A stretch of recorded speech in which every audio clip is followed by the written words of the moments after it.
Hey everyone, thanks so much for checking out this video.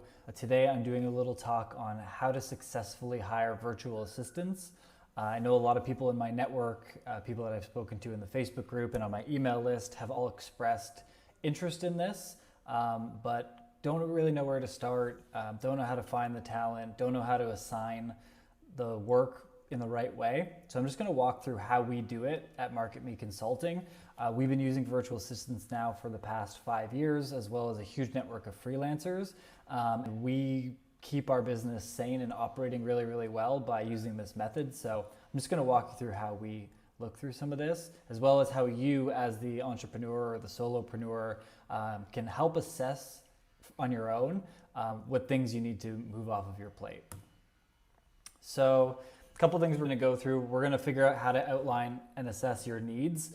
You need to have a very specific needs outline to make sure that when you're bringing somebody on, they know, you know exactly what you're going to use them for. You can find the right person. It's super important to do that. How we build our SOP, which is our standard operating procedure. I'll talk about the technology that we use as well as the workflow. This is probably the most important piece, as making sure that someone who is not familiar with your business, who's not a full-time employee, who you maybe hire 10 hours a week, has what they need to succeed, because if they do not succeed, I'm telling you right now, it's your fault. And we've gone through this, we've gone through the growing pains and having a lot of back and forth and feeling like people weren't working out.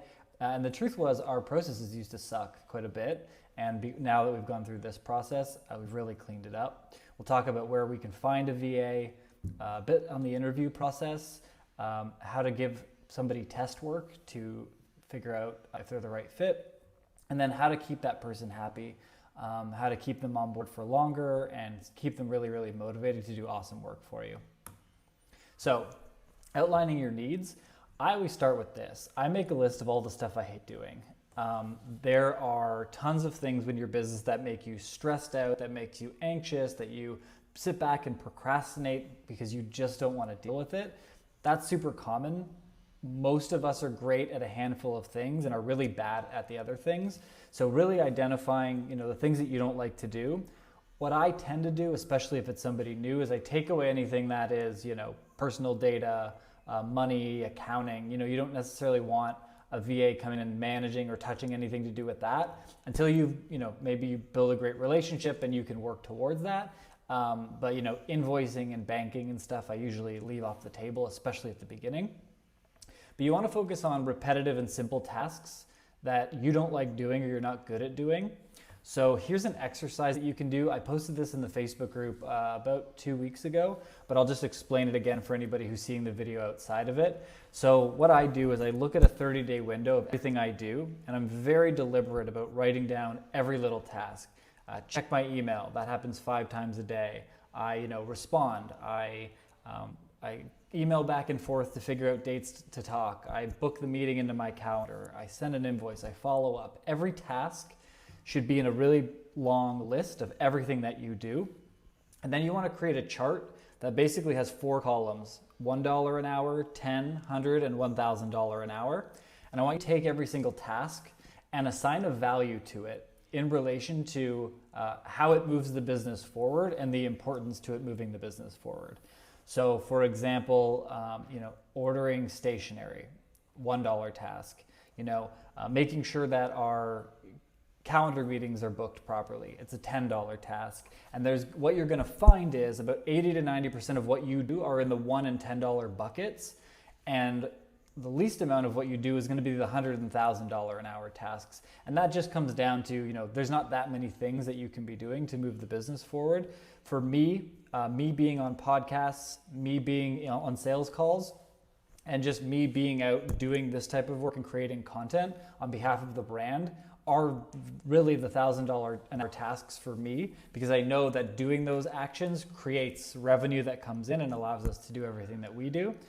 So create this list, and when you're done, you can group some of them together, right? You're going to have a bunch of $1 tasks that are a similar skill set or a similar action. And once you start grouping those groups of items are going to be the things that you can outsource to somebody. And that will also give you a framework for the person you're going to need to find. You know, is it a database entry kind of person? Is it a file my email and fill in my calendar and move files around kind of person? So when you understand that and when you group those needs together, you can get a better picture of who it is that you need to bring on. Now, this is the most important thing. I'm going to spend the most time here.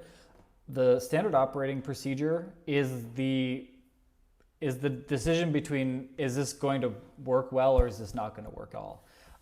We have gone through the years, writing creative briefs, having some checklists, having bullet points, and we deliver that out. And without fail, people come back making mistakes. Things aren't done the way we want them to be done.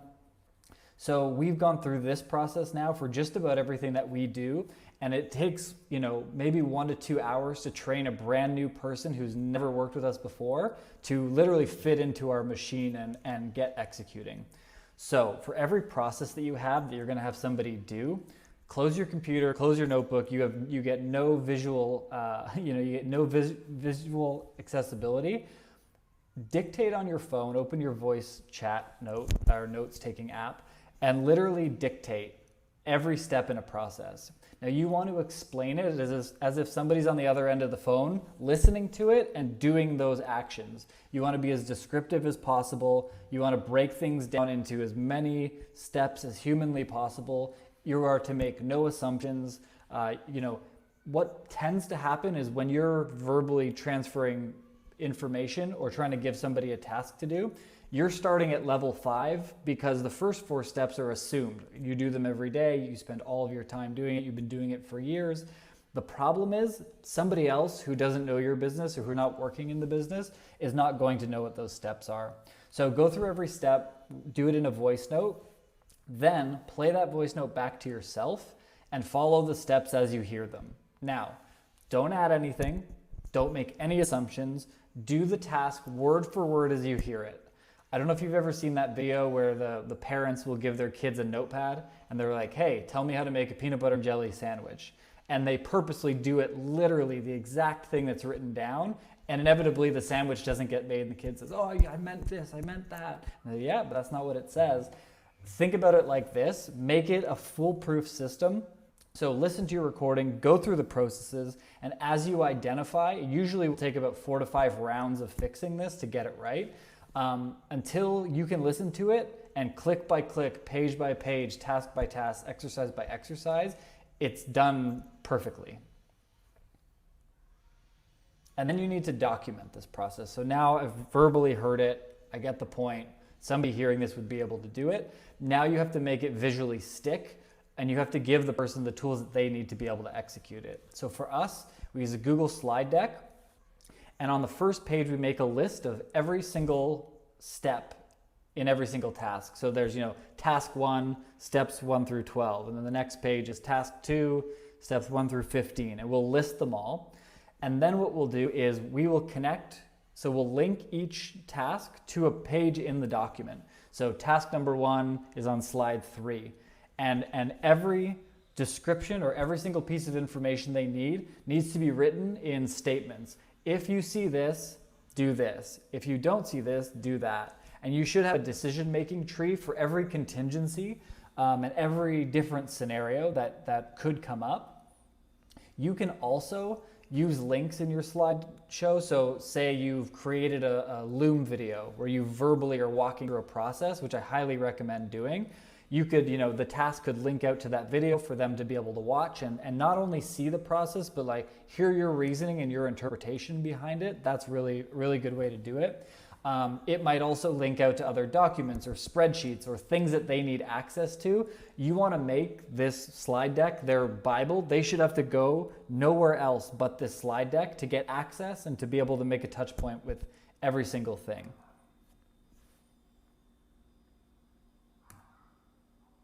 Great. Now when it comes to finding them, so I've got this Google slide deck. It has all the tasks that I'm going to give to that person. It has very explicit instructions for each scenario, lists, access to Google Drive and Google Docs and Google, any type of folder, any type of assets, any type of login credentials that they need are going to be in this deck. And it's going to explain everything just as you verbally recorded it.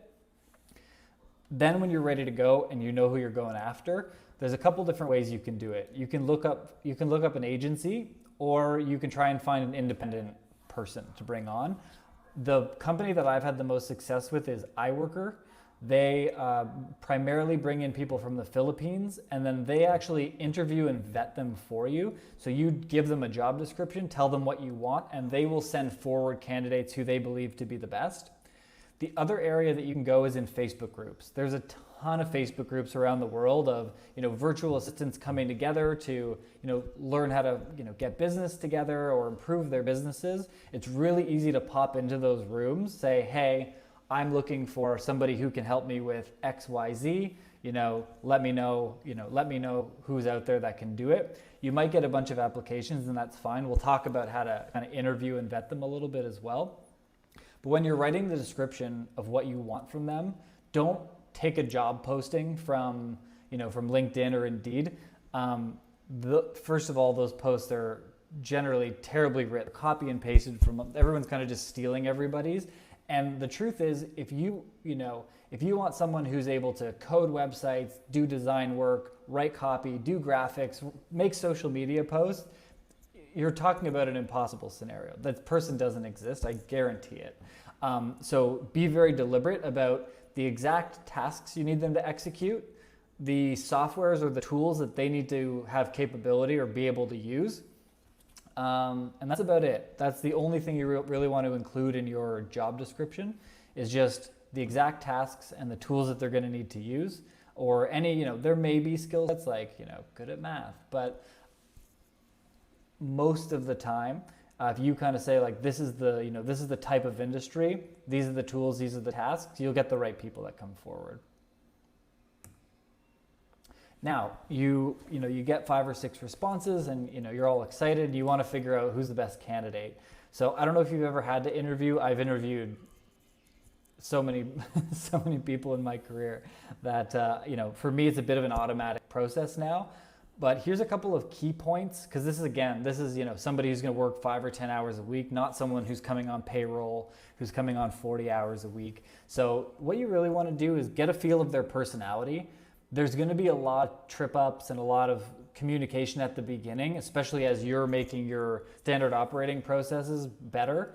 So somebody that you get along with is going to make that leniency of asking questions and having to jump on a bunch of calls easier and more tolerable. So just making sure that you're working with people that you like, I think, is really, really important.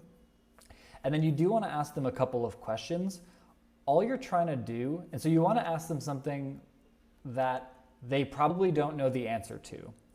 The reason you want to do that is not to trip them up or not to make them feel or look stupid. You want to see how they come to the table with solving problems. You want to see, do they seem to have that desire or that skill set to go figure out answers for themselves? How do they think about research? How do they think on the fly? How do they adapt?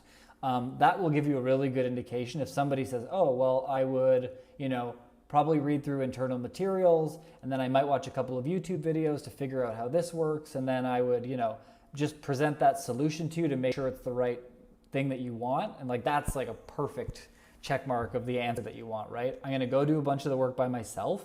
I'm gonna bring you what I think is the answer, and then I'm gonna let you give me feedback. That's an awesome candidate. Some things that you do not want are people that, blame external factors in other people. They don't have a sense, or they can't walk you through their thought process for basic processes or research or how they would get to the finish line on something. And then the other thing is, you don't want to bring in people with bad habits. I mean, this is very common in, sales and development, 100%, where, developers come and they have ways that they write their coding language, and salespeople have ways that they they approach prospecting and stuff like that. But you need somebody to fit into your mold, especially because you're not in a room with them every day. You're not sitting over their shoulders. You don't have a loop of if what they're doing is good on a regular basis. So making sure that they are willing to work with your process, or they're open to that, is really, really important. Otherwise, you're going to end up butting heads and wasting a lot of time. Test work. So I always give somebody a couple small projects to work on. I'll maybe give them 5 or 10 hours. to say, hey, I would like you to, source a list of business podcasts that I could go on, or I would like you to create these social media posts for me. And then what you should do is supply them with the SOP deck, so they have the step-by-step exactly how that you want it. Also give them any materials that they need, brand, if it's social media, brand guidelines, asset library, don't leave them out in the cold. Give them everything as if you're going to continue working with them, and pay them for the time that it's going to take for them to go through that stuff and figure it out. Learning, nobody should have to learn on their own dime. So, allocate, 4 to 5 hours to get up to speed, and then 4 to 5 hours to execute. And then just leave it with them and say, hey, if you have any questions, please let me know. And then kind of take your foot off the gas and completely detach and just see what they come back with. In my opinion, ideally, you get someone who's read a bunch of the material, who's learned a bit, who comes with you in like something in draft 1 and says, hey, I just wanted to make sure, am I on the right track with this? That's a really, really good sign that the test work is going to go well. You're not looking for it to be perfect, because you've given them a very short amount of time. They're not familiar with you or your business, or maybe even your industry, your customers, your team. They don't know anything about you, right? So, was it 80 to 90% right? If so, big check mark. Did they seek clarity and ask questions on stuff they weren't sure about? And then, just how did they make you feel, right? Did they leave you feeling confident? Did you enjoy the process and the banter and having to, and speaking with them? If so, I think you should move forward and have them come on. And then so a lot of our people have stayed on with us for a really, really long time. The way that we do this is we create goals that we tell them, hey, our expectation, so, with our list building, hey, our expectation is that, for every hour you work, you're going to come up with at least 7 entries into this database. If it's graphics, when we give you a project, we expect the turnaround to be, 48 hours, and each piece of graphic, takes no more than 3 hours unless you tell us. So be very clear about your ideal scenario. If they think they need more time or whatever, it's not to say you don't give it to them, but everybody's interpretation of speed and accuracy is totally different. So if you don't set the expectations, but you have them in your mind, you're doing a disservice to them and to yourself by them coming back and you being upset that they didn't meet a goal that they didn't even know about. It's kind of a crazy concept, but I see it a lot. So be very clear with what your expectations are.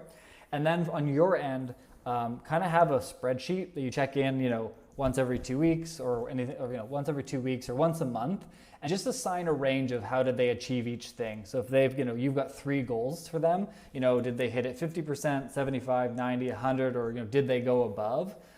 I'm not using this to give them a performance review per se. The truth is, as you add more VAs and there's more complexity coming into the business, it's good to have that benchmark. Maybe for the first while they were hitting 100% of the target, and now they're kind of flirting with 75% all the time. It's a good reference point for you to go back and just say, hey, it seems like we've dropped off a little bit here. I just wanted to check in, see if everything's okay. Can I give you anything more? Can I do anything to make your job easier to get to that 100%? And then keep records of it. Again, not to use it as a performance review. It's really just for your internal use and knowledge of, hey, how is this going? Because especially with smaller tasks, it's really easy to just well, I don't know, as long as it gets done at some point, or you don't prioritize it, and it's kind of out of sight, out of mind. So it's really important to keep track. And then I create a feedback loop. So every 8 weeks with my freelancers and my virtual assistants, we have a check-in meeting. I like to give them a little bit of feedback, not be like, hey, you're at this percentage of your goal, but just, hey, really happy with this, would love to see a little bit of improvement here. And then ask them how they're finding things. Is the workload good? Is the complexity of the task good? How is it for do you still have the same amount of time to commit? And then, they're not employees, so they're not super motivated to crush it for you, right? They're probably working with 4 or 5 or 6 other companies and, managing multiple contracts to make their business. So, you should be providing them with any tools or any resources, and at least opening the door to asking those questions. I always ask, is there anything else we can do provide or knowledge we can give you or training videos that we can create to make your job easier. If they say no, everything's great, fine, but at least they feel like you're going out of your way to make sure they can do their job well. And we've seen, really, really good team building, and people have stayed with